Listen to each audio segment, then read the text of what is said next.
Monsieur Mestrallet, vous travaillez effectivement dans le workshop qui s'appelle Commodité et matières premières. Comment est-ce que vous avez finalement travaillé pour obtenir les 4 recommandations que vous préconisez? Alors oui, j'ai eu la chance d'animer ce groupe de travail qui était l'une des priorités du G20. Nous avons constitué un groupe de travail avec l'aide du MEDEF et du World Economic Forum. Un groupe de travail qui comprend des industriels, des CEO des 4 coins de la planète, c'est-à-dire à la fois d'Australie, à la fois d'Inde, d'Allemagne, du Mexique, donc présents aussi bien dans le domaine des matières premières alimentaires, des matières premières minérales et des matières premières énergétiques.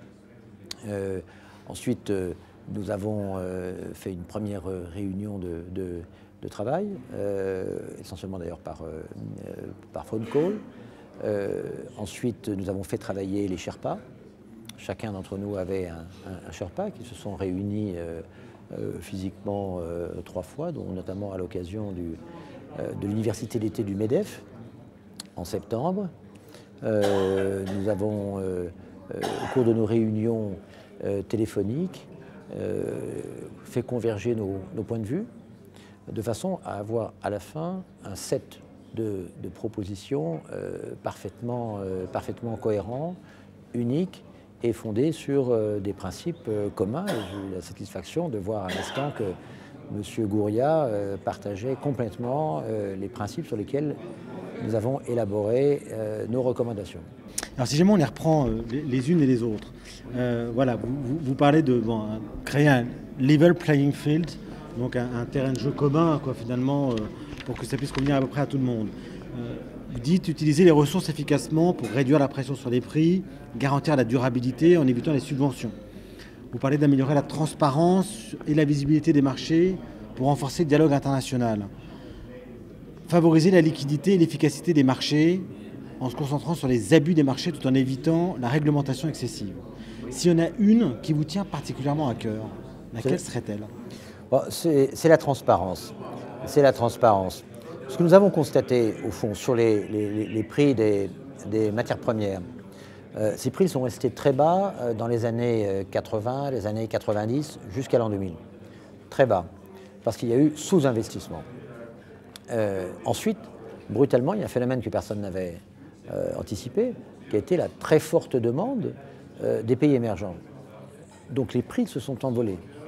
Donc sous-investissement, puis après excès de demande, ou très forte demande, ça a entraîné effectivement une montée très forte des prix.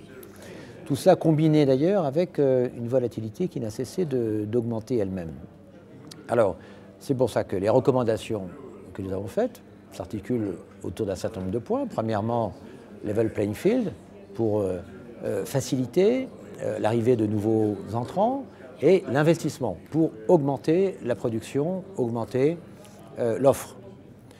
Deuxièmement, réduire la demande, contrôler la demande, maîtriser la demande, par toutes les séries de mesures, notamment celles que vous avez évoquées.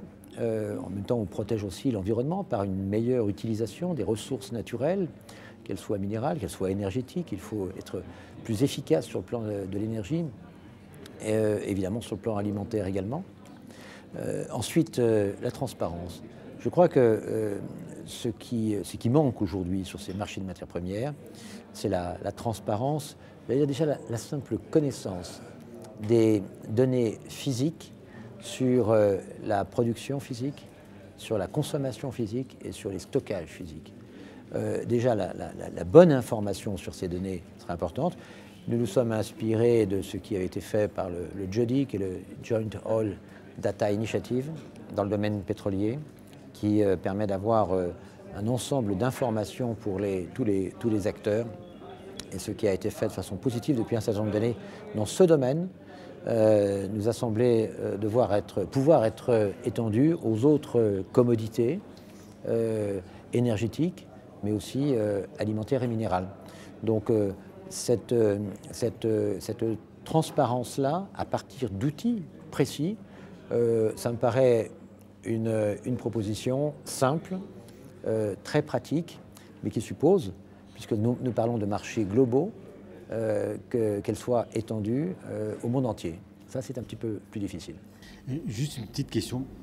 Vous imaginez ces recommandations d'ici quel délai finalement? Est-ce que vous pensez que le G20 peut les adopter facilement ou est-ce que ça reste encore dans le domaine de, j'en sais rien, vraiment juste la recommandation en tant que telle?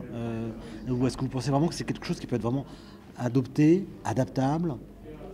Je pense que le G20 peut tout à fait en adopter le principe. Il est vrai que l'actualité, peut-être l'actualité sur les marchés financiers, la Grèce capte excessivement l'attention. Néanmoins, toutes les autres mesures qui sont proposées par le B20 sont des mesures structurelles. Les nôtres sont des mesures structurelles aussi, qui vont agir sur le long terme. Je pense que le G20 pourrait en adopter le principe, à la suite de quoi il y a effectivement toute une série d'autres institutions multilatérales qui doivent être saisies. Le G20, c'est 20 pays.